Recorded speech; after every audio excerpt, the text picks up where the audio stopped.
오늘 선포될 하나님의 말씀 함께 보겠습니다. 고린도전서 3장 16절에서 23절까지 말씀입니다. 교독하겠습니다. 너희는 너희가 하나님의 성전인 것과 하나님의 성령이 너희 안에 계시는 것을 알지 못하느냐?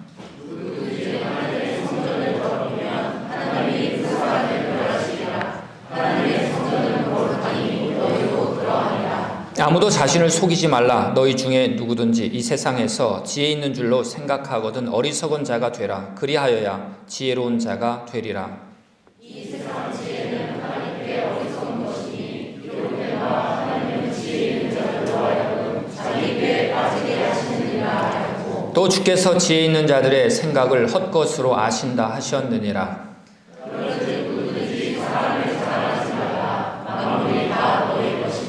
바울이나 아볼로나 게바나 세계나 생명이나 사망이니 지금 것이나 장래 것이 다 너희의 것이요 너희는 그리스도의 것이요 그리스도는 하나님의 것이니라. 아멘. 기도하겠습니다. 하나님 아버지, 오늘도 하나님의 말씀을 들을 수 있음에 감사드립니다. 하늘문을 여시고 말씀을 보내어 주시옵소서. 부족한 종은 감추시고 성령께서 친히 말씀하여 주시옵소서. 그리고 세상을 향하신 주님의 마음, 교회를 향하신 주님의 뜻을 깨닫게 하옵소서. 예수 그리스도 이름으로 기도하옵나이다. 아멘. 할렐루야. 오늘 우리는 하나님의 아들 예수 그리스도께서 우리를 위해 죽으시고 부활하심을 우리가 믿음으로 하나님의 자녀가 되었고, 그리고 예수님과 한 몸이 되었습니다. 그래서 우리는 더 이상 흑암에 속한 사람들이 아니라 빛에 속한 하나님의 자녀가 된 것이죠. 여러분들은 하늘 기업을 물려받은 분들입니다. 여러분들이 유산 상속을 받은 분들입니다. 오늘 21절 말씀을 보십시오. 그런즉 누구든지 사람을 자랑하지 말라. 만물이 다 너희 것입니다. 바울이나 아볼로나 게바나 세계나 생명이나 사망이니 지금 것이나 장래 것이 다 너희의 것이다. 만물이 다 너희 것이다. 왜 그럴까요? 오늘 성도들은 만물의 주인 되신 예수 그리스도를 소유한 사람이기 때문에 모든 것을 소유한 것이나 다름이 없다는 것을 말하고 있는 것입니다. 그러므로 예수 안에서 누리라고 하는 것이죠. 우린 부족하지 않습니다. 생각해 보십시오. 여호와는 나의 목자시니 내가 부족함이 없습니다. 이 시편 기자의 고백이 우리 모든 고백이 될 수 있기를 축복합니다. 여러분, 그리스도인이 된다는 것은 많은 변화가 있지만 그 가운데 두 가지를 오늘 우리에게 말씀하고 있습니다. 첫 번째는 예수님을 믿는 사람들은 하나님의 성전이 되었다는 뜻이고, 또 한 가지는 성령님이 내 안에 계신다고 하는 사실입니다. 예수님의 다른 이름이 뭡니까? 임마누엘이다. 임마누엘의 뜻이 뭡니까? 하나님이 우리와 함께 계신다. 하나님이 우리와 함께 하신다. 예수님은 마태복음 28장 20절에서 내가 세상 끝날까지 너희와 항상 함께 있으리라 말씀하셨습니다. 그런데 이 말씀 후에 예수님은 승천하셨어요. 제자들은 궁금해했습니다. 아니, 떠나신 분이 어떻게 끝날까지 우리와 함께 있을 수 있는가? 그런데 사도행전 2장에서 제자들은 성령을 체험하게 되죠. 그리고 하나님의 약속이 이루어졌다는 것을 깨닫게 되었습니다. 그것은 주님의 영 성령님께서 우리 안에 항상 계셔서 우리를 성전 삼으셨다고 하는 사실이죠. 오늘 16절, 17절 말씀을 한번 같이 읽겠습니다. 너희는 너희가 하나님의 성전인 것과 하나님의 성령이 너희 안에 계시는 것을 알지 못하느냐? 누구든지 하나님의 성전을 더럽히면 하나님이 그 사람을 멸하시리라. 하나님의 성전은 거룩하니 너희도 그러하니라. 사실 오늘 이 말씀 개역 개정으로 우리가 읽어볼 때 사도 바울의 이 정말 그 거칠고 격양된 목소리를 잘 들을 수 없지만 다른 번역본을 이렇게 보거나 혹은 원어로 우리가 읽게 되면 정말 강력한 사도 바울의 책망을 우리는 들을 수 있습니다. 성령이 너희 안에 계시는 것을 알지 못하느냐? 성령이 교회 안에 계시는 것을 알지 못하느냐. 그리스도인이라면 당연히 알아야 되는데 여러분은 그것도 알지 못합니까? 뭐 이런 느낌이죠. 오늘 16절 말씀에서 너희가 하나님의 성전이다. 여러분들은, 교회는 하나님의 성전입니다.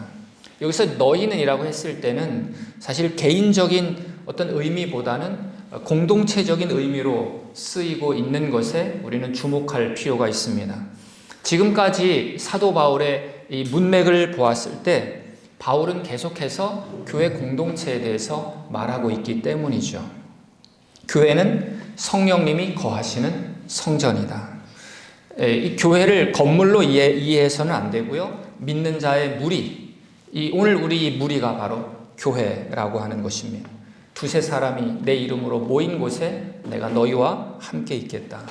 이 개념은 사실 믿는 자 안에 성령님이 거하신다는 것만큼이나 중요하다고 하는 것입니다. 이 교회 안에, 믿는 무리 안에 성령님이 계신다고 하는 거죠. 그래서 오늘 17절 말씀을 보니까 누구든지 하나님의 성전을 더럽히면 하나님이 그 사람을 멸하신다. 여러분, 구약시대에 성전을 더럽히고 성막을 더럽힌다는 것은 하나님을 모독하거나 하나님을 대적하는 그런 행위가 되는 거죠. 그래서 그에 따른 사형이나 혹은 추방을 당하기도 했습니다. 마찬가지로 하나님의 성전을 더럽힌 사람도, 그러니까 하나님의 성전인 교회를 더럽히는 사람도 하나님이 멸하신다. 그러니까 지금 이 고린도 교회는 누군가에 의해서 더럽혀지고 있다는 것을 이야기합니다. 그렇다면 교회를 더럽힌다는 것은 어떤 의미일까요? 교회를 더럽히는, 이 교회 공동체를 더럽히는 방법은 여러 가지가 있을 것 같습니다. 그러나 오늘 본문에서 한 가지만 생각해 본다면, 지금까지 바울은 고린도전서 1장에서 3장을 거쳐서 이제 4장까지 교회 분열에 대한 문제와 해결책에 대해서 말씀하고 있는 거죠. 자, 정말 이렇게 분열에 대한 문제에 대해서 많은 분량을 말하기도 쉽지 않을 것 같은데 왜 이렇게 4장까지 긴 문장을 통해서 분열에 대해서 말하고 있는 것입니까? 그만큼 분열은 심각하다는 것일 것입니다. 그러므로 이 교회를 더럽힌다는 것은 각자 자신의 주장이 옳다고 고집하면서 서로 싸우는 것이죠. 불평하고 다투면서 다른 사람을 용납하지 않는 것입니다. 그러니까 하나됨을 깨트리는 것이 결국은 교회를 더럽히는 것이다 라는 것입니다. 여러분, 교회마다 그 싸우는 이슈는 다 다양합니다. 그렇다면 교회 분열은, 이 고린도 교회는 어떤 분열이 있었습니까? 나는 개바파입니다. 나는 아볼로파입니다. 나는 베드로파입니다. 나는 바울 신학이 최고라고 생각하고, 나는 아볼로 신학이 최고라고 생각하고, 베드로 신학이 최고라고 생각하면서 그 신학을 깊이 연구하고 신학적인 체계를 세우면서, 그러면서 한 교회 안에서 반대편의 사람들을 비판하고 그들을 인정하지 않는 것입니다. 그것이 바로 교회를 더럽히는 것이다. 사람들은 우리 한국 교회에 세계 10대 교회 중에 7개 교회가 한국에 있다는 것을 자랑 삼아 이야기합니다. 교회 건축을 정말 멋있게 했고 현대적으로 웅장하게 지었다고 교회 건물을 자랑합니다. 교회가 정말 유구한 전통이 있다고 또 자랑합니다. 어떤 선교사에 의해서 우리 교회는 세워졌다고 이야기합니다. 교회에 다양한 프로그램이 있다고 자랑하고요. 우리나라 교회가 세계 2번째로 선교사를 많이 파송한 나라라고 또 자랑합니다. 그러나 정작 교회 안에 죄와 분열이 있다면 그 교회는 더럽혀지고 있다는 것이죠. 겉모습이 중요한 것이 아니라 그 마음과 그 내용이 더 중요하다고 하는 것입니다. 오늘 17절 말씀을 좀 더 자세히 보십시다. 누구든지 하나님의 성전을 더럽히면 하나님이 그 사람을 멸하신다. 더럽히면 멸하신다. 이 두 말이 사실 원어에 보면 같은 단어입니다. 뜻은 무슨 뜻인가? 상하게 하다, 부패하다, 타락시키다, 파괴하다. 성전을 더럽히면 너도 더럽혀질 것이다. 교회를 파괴하면 너도 파괴될 것이다. 이 말은 충격이죠. 교회에 문제를 일으킨 사람은 자신도 그와 같은 고통을 당하게 될 것이다. 고린도 교회 성도들을 향한 준엄한 경고의 메시지라고 할 수 있습니다. 무엇을 심든지 그대로 거둔다는 거죠. 오늘 우리 현대 교회에 주는 메시지이기도 합니다. 저는 우리 교회가 정말 성령 안에서 서로 다름을 인정하고 한마음으로 주님을 섬기는 교회가 되었으면 좋겠습니다. 내가 옳다고 주장하는 순간 그 하나됨은 깨질 수밖에 없는 것이죠. 그래서 오늘 빌립보를 향한 사도 바울의 메시지를 주목할 필요가 있는데요. 빌립보서 2장 3절 말씀을 같이 읽겠습니다. 아무 일에든지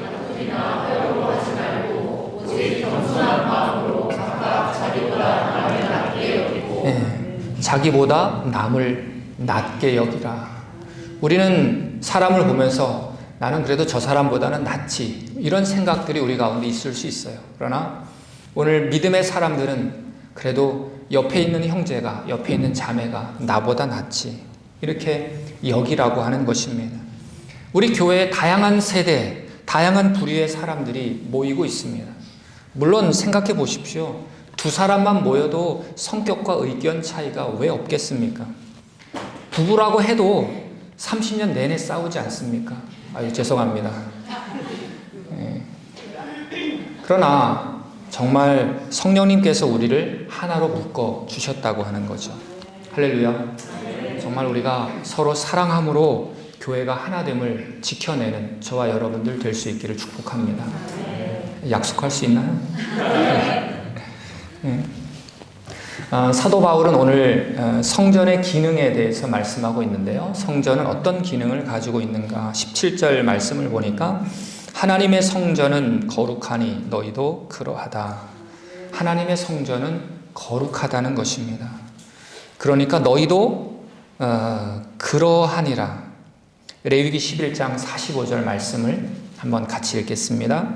나는 너희 하나님이 되려고 너희를 애굽 땅에서 인도하여 낸 여호와라. 내가 거룩하니 너희도 거룩한지어다. 내가 거룩하니 너희도 그러했으면 좋겠다. 너희도 거룩한 사람이다. 거룩, 구별됐다는 것입니다. 세상과 구별된 것이 바로 거룩인 것이죠. 왜 거룩이 세상과 구별됩니까? 하나님이 임재한 곳이기 때문입니다. 그래서 구약에서 가장 거룩한 장소를 지성소라고 하지 않습니까? 그곳에 하나님이 임재해 계신다는 뜻이죠. 그런데 우리 마음이 지성소입니다.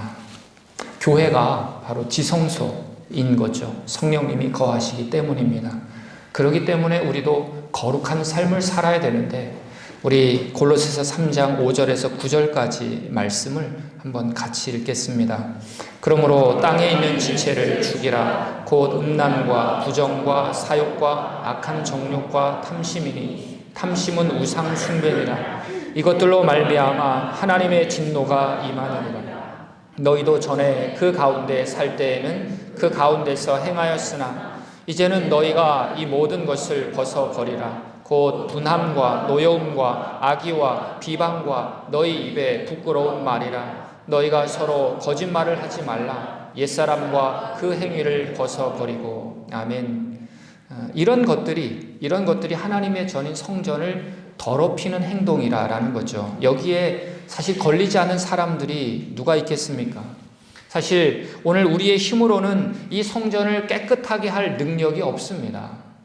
그래서 하나님께서 우리에게 성령님을 보내주신 것입니다. 왜 성령님을 보내주셨을까요? 우리로 하여금 성도답게, 교회답게 살게 하시려는 것입니다. 거룩한 삶을 사는 그 힘과 큰 능력은 성령님이 주시는 것입니다. 성령님은 오늘 우리가 거룩한 삶을 살 수 있도록 우리 옆에서, 내 안에서 도와주시는 분이십니다. 내가 언제나 성령님을 부르고 초청하면 우리 성령 하나님이 응답하시고 새 힘을 주시고 우리로 하여금 거룩하게 구별되게 살게 하시는 분이십니다. 그러므로 우리가 그 성령님을 의지할수록 성령님은 더욱 분명하고 강력하게 나를 인도하시고 도와주시는 것입니다. 늘 내 안에 죄악된 생각들로 물밀듯이 뭔가 들어오려고 할 때 성령님을 의지하고 또 성령님을 바라보고 또 내 안에 어떤 다툼이 생길 때 성령 하나님을 의지해서 정말 우리 교회를 하나 되게 만드시는 저와 여러분들 될 수 있기를 축복합니다. 두 번째, 성전의 기능. 성전에서 뭐 하나요? 오늘 말씀은 나오지 않지만 바로 제사하는 기능이 있죠. 성전은 예배하는 것입니다. 오늘 우리는 하나님을 예배하러 왔습니다. 우리 교회의 주인이신 예수님을 우리가 만나러 온 거죠. 우리가 예배를 준비하며 우리가 기도할 때 하나님의 백성들이 오늘 이 자리에서 하나님을 만날 수 있게 하여 주시옵소서. 인생의 문제는 복잡하지 않습니다. 하나님을 만나면 해결됩니다. 많은 문제가 있지만 내려놓고 우리가 하나님을 만나면 우리의 마음에 우리 주님께서 평강을 심어주시는 것입니다.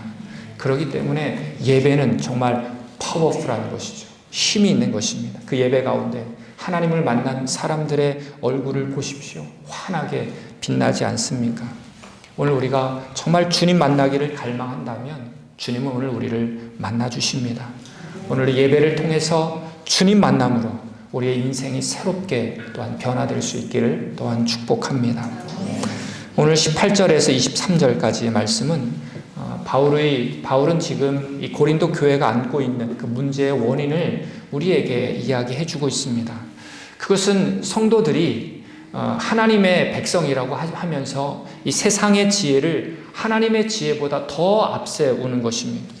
그러니까 세상의 지혜로 이 공동체 안에서 생활을 하고 있다는 것입니다. 그 세상의 지혜는 무엇입니까? 하나님의 지혜인 십자가의 정신으로 살아가는 것이 아니라 사실 이 고린도 교회를 보게 되면 이 고린도라는 도시는 철학을 연구하고 문화를 발달시킨 그러한 도시입니다. 그래서 교회 안에 성도들도 세상의 지혜를 가지고 자신의 지식을 자랑하고 또 다른 사람들, 내가 별로 좋아하지 않는 설교를 비판하고 자기 스타일의 지도자를 자랑하면서 교회의 분열을 일으켰다고 하는 거죠. 그렇습니다. 여러분, 이 세상의 지혜로는 구원도 없고 성경을 이해할 수도 없고 하나됨을 지켜낼 수도 없습니다. 왜냐하면 세상 지혜라는 것이 뭡니까? 결국 내가 너보다 낫다는 것을 이야기하는 거죠. 나를 자랑하는 것이 결국 세상 지혜입니다. 그러므로 이런 교회 내의 분열에 대한 해결책은 무엇인가? 그것은 자신이 세상 지혜에 속아왔다는 것을 알라는 것입니다. 그럼 어떻게 해야 될까요? 오늘 18절 말씀을 보십시오. 아무도 자신을 속이지 말라. 너희 중에 누구든지 이 세상에서 지혜 있는 줄로 생각하거든 어리석은 자가 되라. 그리하여야 지혜로운 자가 되리라. 여기서 자신을 속이지 말라. 자신을 속이지 말라 하는 이야기는 뭡니까? 자신을 지혜롭다고 착각하지 말라. 세상의 지혜는 내가 지혜롭다고 이야기하는 거거든요. 그러나 하나님의 지혜는 나는 지혜롭지 않다. 나는 어리석은 사람이다. 라고 깨닫는 것이 하나님의 지혜라는 것입니다. 여러분, 세상에서도 이 자기를 속이지 말라라는 말이 있습니다. 그래서 자기 기만 이런 표현 쓰지 않습니까? 자기를 속이는 것이죠. 왜 나를 속입니까? 다른 사람들에게 잘 보이려고 나를 속이는 거죠. 그러니까 내 능력을 과대평가하는 것입니다. 내가 다른 사람, 그와 마찬가지로 교회 안에서도 내가 다른 사람보다 믿음 생활을 잘하고 있다고 착각할 수 있다는 것이고요. 행동은 전혀 바뀌지 않았는데 수련회에 가서 눈물 흘려가며 기도한 것을 회개했다고 생각을 합니다. 회개는 죄에서 돌이키는 것이거든요. 다시는 그 죄를 짓지 않는 것이 회개죠. 또 내가 하나님 말씀에 순종하거나 말씀을 행하는 것 없이 나는 경건 훈련이 잘 되어 있어. 말씀 묵상을 매일매일 나는 하고 있어. 이렇게 나를 속일 수 있습니다. 우린 때로 어떤 상황을 모면하기 위해서 자기 합리화로 나를 속이고 있습니다. 하나님은 안 된다고 하는데, 성경은 안 된다고 하는데 우리는 스스로 괜찮을 거야. 이런 상황에서도 하나님은 충분히 이해하실 거야 라고 하며 우리는 스스로 속입니다. 사랑의 하나님이니까 용서해 주실 거야. 인간이니까 어쩔 수 없어. 이미 죄를 용서받았으니까 나는 괜찮아. 뭐 남들도 다 하는데 뭐 나라고는 뭐 어때. 이런 모든 것들이 다 자기를 속이는 것이죠. 그러나 주님은 자신을 속이지 말라고 말합니다. 여러분, 지금 이 고린도 교회 안에는 영적으로 뛰어난 은사를 받았다고 스스로 영적인 사람이라고 스스로 속이는 사람들이 많이 있다고 하는 것이죠. 그러나 사도 바울이 보니까 이 영적인 어린 아이들임에도 불구하고 영적으로 뛰어난 사람이라고 생각을 하고 있다는 거죠. 영적인 사람이라면 하나됨을 지켜내야 되는데 그런 것이 없이 서로 갈라진다면 이것은 영적으로 너무 연약한 사람이라고 하는 것입니다. 정말 영적인 사람이라면 더 하나됨을 위해서 연약한 자를 위해서 나를 희생할 수 있는 것이 바로 영적인 사람일 것이고 그것이 하나님의 지혜일 것입니다. 그래서 고린도전서 1장 18절 말씀을 보면 십자가의 도가 멸망하는 자들에게는 미련한 것이고 구원을 얻는 우리에게는 하나님의 능력이라. 교회는 바로 이러한 하나님의 지혜인 십자가로 세워져야 한다는 것입니다. 십자가 정신으로 내가 희생할 줄 알아야 되는 거고 자기를 부인하는 것이 진정한 하나님의 지혜인 것이죠. 자기를 부인한다는 것은 뭡니까? 내 생각, 내 판단, 내 방식을 버리라는 것이죠. 그리고 십자가 방식으로 사랑하고 말씀에 순종하고 예수님의 뜻을 따를 때 진정한 지혜자가 될 수 있다고 믿습니다. 세상의 관점에서 좀 어리석어 보여도 괜찮습니다. 사실 십자가를 믿고 따르는 것만으로도 세상이 볼 때 이미 우리는 어리석은 사람이기 때문입니다. 어리석은 사람을 우리는 두 자로 뭐라고 말합니까? 바보. 자, 바보인데요. 왜 바보일까요? 바보는 이런 사람을 바보라고 할 것 같아요. 십자가를 바라보는 사람들. 보이시나요? 네. 뒤에 잘 안 보이죠? 다시 한번 보면 네, 십자가를 바라보는 사람, 제자들. 그래서 십자가를 바라보는 제자들. 네. 많이 생각했죠, 제가? 네. 그런 삶이야말로 이 하나님을, 예수님을 바라보는 삶이야말로 이 세상에서 승리하는 삶인 줄로 믿습니다. 요즘이 아니죠. 얼마 됐는지 저희 교회에서 아주 작은 테러를 계속 당하고 있어요. 예, 여러분도 아실 분들은 아시겠지만 자꾸 이게 계란을 앞에 던져서 어떤 때는 삶은 계란을 던져서 짓밟아 놓고 어떤 때는 그냥 생 계란을 던져서 창문에도 던져서 오늘도 그랬더라고요. 새벽 기도 올 때는 안 그랬는데 기도하고 나가니까 또 그렇게 되어 있어요. 화가 나기도 하고 우리 교회에 폴리차이가 있는데 한번 본때를 보여주고 싶기도 하고 그런 마음도 들다가 그래도 생각해 보니까 예수님 때문에 이런 테러를 당한다고 하는 것 이것도 하나의 특권이 아닌가. 그래도 더 크게 하지 않고 요 정도. 그분도 참 간이 좀 작은 것 같아요. 오렌지도 한 10개 정도 이렇게 던져놓고 엉망으로 해놓는 것이 아니라 한 2개 정도. 계란도 한 2개 정도. 한 10개 이렇게 놓으면 좀 화가 날 텐데, 그 정도는 내가 참을 수 있다. 네, 이런 생각이 되고, 정말 바보라고 한다면, 예수님은 이 상황에서 어떻게 하셨을까? 폴리차이를 부르진 않았을 것 같아요. 네, 네. 그럼 세상 사람들과 똑같지 않을까? 우리가 계속 청소하는 모습을 보여준다면 아마도 그 사람도 지치지 않을까 생각이 됩니다. 여러분 이렇게 지저분해 보이면 여러분 한번 청소해 주시고 그리고 또 감사하시기 바랍니다. 주님을 위해서 또 청소할 수 있는 은혜 주신 것 너무 감사하죠. 오늘 21절 말씀 한번 보십시오. 한번 같이 읽겠습니다. 그런즉 누구든지 사람을 자랑하지 말라. 만물이 다 너희 것입니다. 여기서 사람은 누굴까요? 계속적으로 이야기해 왔던 바울이나 혹은 아볼로나 혹은 게바. 그러니까 그들이 아무리 훌륭한 지도자라 할지라도 그들을 자랑하는 것. 그래서 교회를 분열시키는 것은 어리석은 것이다 라는 것이죠. 여러분, 고린도전서 1장을 우리가 보았는데 고린도 성도들은 이렇게 말해왔습니다. 우리는 바울에게 속했습니다. 나는 게바에게 속했습니다. 나는 아볼로에게 속했습니다. 그러나 오늘 말씀을 보십시오. 그들은 그렇게 이야기하지만 하나님은 이렇게 말합니다. 그런즉 누구든지 사람을 자랑하지 말라. 만물이 다 너희 것이다. 그 말은 무슨 말입니까? 그들이, 사역자들이, 바울이, 아볼로가 여러분들에게 속해 있다라고 말하는 것입니다. 바울이 여러분을 위해서 존재한다라는 것입니다. 왜? 다 내 것이니까. 그래서 22절에도 바울이나 아볼로나 게바나 세계나 생명이나 사망이나 지금 것이나 장래 것이 다 너희 것이다. 여러분들의 삶은 바울이나 아볼로 손에 달린 것이 아니라는 거죠. 이 말은 무슨 말입니까? 제가, 박도훈 목사가 여러분을 위해 존재한다는 것입니다. 그런데 교회에서 목사님들이 이 성도님들에게 영향을 주니까 목사를 우상화하는 그런 일들이 있다는 거죠. 우리 교회는 다행히 그런 일은 없는 것 같습니다. 그런데 이 교회가 이 사람 중심이 되어서는 안 된다고 하는 거죠. 오히려 우리의 주인이신 예수를 자랑하는 것, 그것이 바로 정상이 아닐까 하는 것입니다.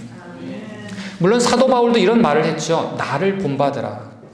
나를 본받으라라고 사도 바울이 이야기했을 때는 사도 바울이 사역하면서 예수 그리스도와 하나 되었던 그 모습, 바울의 삶을 통해서 어쨌든지 하나님이 영광 받으셨던 그 모습을 본받으라는 거죠.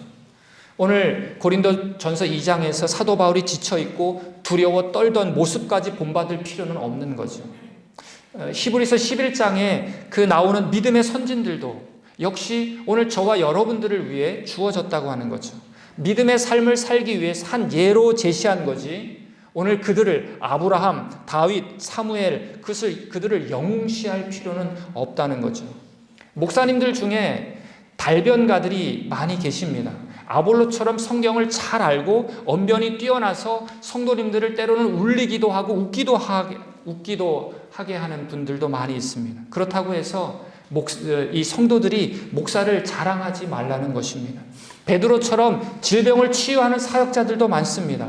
그들을 자랑하지 말라는 것입니다. 바울처럼 모든 것을 버리고 목회와 선교에 헌신하는 수많은 사역자들이 있는데 그 사람을 자랑거리로, 우상거리로 만들지 말라는 것입니다. 오직 우리가 자랑할 분은 예수 그리스도라는 것을 말씀하고 있는 것입니다. 왜 그렇습니까? 22절 말씀을 보십시오. 바울이나 아볼로나 게바나 세계나 생명이나 사망이나 지금 것이나 장래 것이나 다 너희의 것이라고 합니다. 그런데 23절, 너희는 그리스도의 것이요 그리스도는 하나님의 것이다. 만물이 다 내 것이고 내 것은 다 그리스도의 것이고 그리스도는 하나님의 것이다. 그리스도와 하나님은 하나죠. 삼위일체 하나님. 즉 예수님 외에 그 어떤 것이라도 나의 주인이 될 수 없다는 것입니다. 그러므로 오늘 그리스도인들은 오늘 이 말씀을 빗대어서 생각해 볼 때 참 자유한 존재입니다. 오늘 그리스도인들은 어떤 사람에게나 어떤 힘이나 어떤 위험이나 어떤 생명이나 죽음이나 현재 것이나 장래 것이 그 어떤 불확실 속에서도 우리는 얽매이거나 굴복해서는 안 되는 존재라는 것입니다. 그 어떤 것에도 우리는 휘말리지 말고 그 어떤 것도 우리는 두려워할 필요가 없다고 하는 것입니다. 바로 예수님이 내 안에 계시고 내가 예수님의 것이기 때문인 거죠. 교회는 우리 그리스도의 것이고 그리고 하나님께서 모든 것을 다스리고 계시기 때문입니다. 그렇기 때문에 오늘 이제 모든 그리스도인들은 바울처럼 이런 고백을 하며 살아야 되는 거죠. 로마서 14장 8절 말씀을 같이 읽겠습니다. 우리가 살아도 주를 위하여 살고 죽어도 주를 위하여 죽나니 그러므로 사나 죽으나 우리가 주의 것이로다. 아멘. 주님이 도대체 누구길래 우리가 사나 죽으나 주를 위해서 살고 사나 죽으나 우리가 주의 것이라고 말할 수 있겠습니까? 세상의 지혜로는 결코 알 수 없는 것이죠. 그러나 우리가 하나님의 지혜, 십자가를 우리의 가슴에 품음으로 말미암아 우리는 이 사실이 정말로 진리라는 것을 우리는 깨닫게 되었고, 그러므로 우리는 이 십자가를 알고 영적인 일에 정말 우리의 마음이 활짝 열리고 정말 말씀에 사로잡혀서 우리 모두 풍성한 생명을 누리는 저와 여러분들 되시기를 주님의 이름으로 바라겠습니다. 기도하겠습니다. 여러분, 교회는 하나님의 성전이라고 말씀하고 있습니다. 교회 안에서 서로 사랑하고 주님 하나됨을 누리게 하여 주시옵소서. 세상 지혜로 스스로 속는 자가 되지 않고 스스로 속이는 자가 되지 않고 하나님의 지혜인 십자가로 희생하고 헌신하고 용서하는 삶 살게 하여 주시옵소서. 정말 우리가 살아도 주를 위해 살고 죽어도 주를 위하여 죽을 수 있는 믿음의 사람들로 우리 모두 세워지게 하옵소서. 우리 한 목소리로 같이 기도하겠습니다. 하나님 아버지 감사합니다. 오늘도 말씀을 통해서 살아계신 하나님의 그 풍성한 은혜를 우리가 생각합니다. 하나님 아버지, 주님께서 우리를 위하여 이 세상에 오셨습니다. 그 예수님을 우리가 믿음으로 우리가 하나님의 자녀가 되었고 하늘 양식을 우리가 누리는 삶을 살 수 있게 되었습니다. 하나님 아버지, 바울이나 아볼로나 게바나 생명이나 하나님 사망이나 지금 것이나 장래 것이나 다 너희의 것이라고 주님 말씀하고 있습니다. 하나님 아버지, 주님을 바라보는 삶을 살게 하여 주시옵소서. 주 예수 그리스도를 바라보는 삶을 살게 하여 주시옵소서. 하나님 아버지, 예수 그리스도 안에 거하는 믿음의 삶을 우리로 살아갈 수 있도록 도우시기를 간절히 원합니다. 너희는 그리스도의 것이요 그리스도는 하나님의 것이라고 주님 말씀하셨습니다. 하나님, 누구에게 우리가 얽매이지 않게 하여 주시고 하나님 우리의 주인 되신 예수 그리스도를 우리가 바라보게 하시고 그 예수 그리스도 안에 우리가 거하게 하여 주셔서 하나님 아버지, 정말 우리가 살아도 주를 위하여 살고 죽어도 주를 위하여 죽을 수 있는 사나 죽으나 우리가 주의 것임을 고백하며 하나님 아버지, 주님 앞에 믿음으로 나아가는 하나님의 사람들 다 될 수 있도록 주여 인도하여 주시기를 간절히 원합니다. 하나님 아버지, 사도 바울이 고린도 교회를 얼마나 염려하고 있고 하나님 엄중하게 꾸중하고 있는지를 우리가 봅니다. 하나님 아버지, 주님을 더 우리가 사랑하게 하시고 하나님 교회를 우리가 사랑하게 하시고 하나님을 지켜내게 하여 주시고 용서하게 하시고 믿음으로 나아가게 하시고 살아계신 하나님을 바라보며 나아가는 하나님의 백성들 될 수 있도록 주여 인도하여 주시기를 간절히 원합니다. 하나님 감사합니다. 더 주님 바라볼 수 있도록 인도하여 주시고 살아계신 하나님을 바라보게 하여 주시고 하나님의 풍성한 은혜를 우리가 누리며 나아가는 하나님의 자녀 될 수 있도록 하나님 인도하여 주시기를 간절히 원합니다. 하나님 믿음의 삶을 우리가 살아가게 하여 주시옵소서. 성령으로 충만한 삶을 우리로 살아갈 수 있도록 하나님 역사하여 주시옵소서. 감사합니다. 넘치는 은혜가 우리 가운데 있게 하여 주시옵소서. 하나님 아버지, 우리 교회가 더욱더 굳건하게 반듯하게 세워지게 하시고 하나님 믿음으로 나아가는 교회 될 수 있도록 하나님 인도하여 주시옵소서. 살아계신 하나님 바라봅니다. 주여 역사하시옵소서. 주님 도우시옵소서. 아버지, 주님을 바라봅니다. 하나님, 우리 교회가 믿음 안에 온전히 세워질 수 있도록 축복하여 주시옵소서. 아멘. 아멘, 아멘, 아멘, 아멘, 아멘. 주여 도우시옵소서.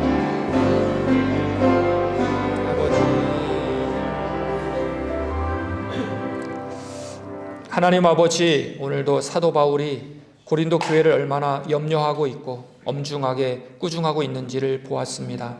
주님 보시기에 주님의 교회가 얼마나 귀한지를 알게 하시고 우리가 성전을 더럽히지 않고 거룩하게 보존되게 하시고 세상의 지혜, 자기 자랑을 내려놓고 겸손하게 주님과 공동체를 섬기는 믿음의 일꾼들 다 되게 하여 주옵소서. 예수 그리스도 이름으로 기도하옵나이다. 아멘. 우리 다 같이 일어나셔서 우리 찬송가 210장 함께 부르겠습니다.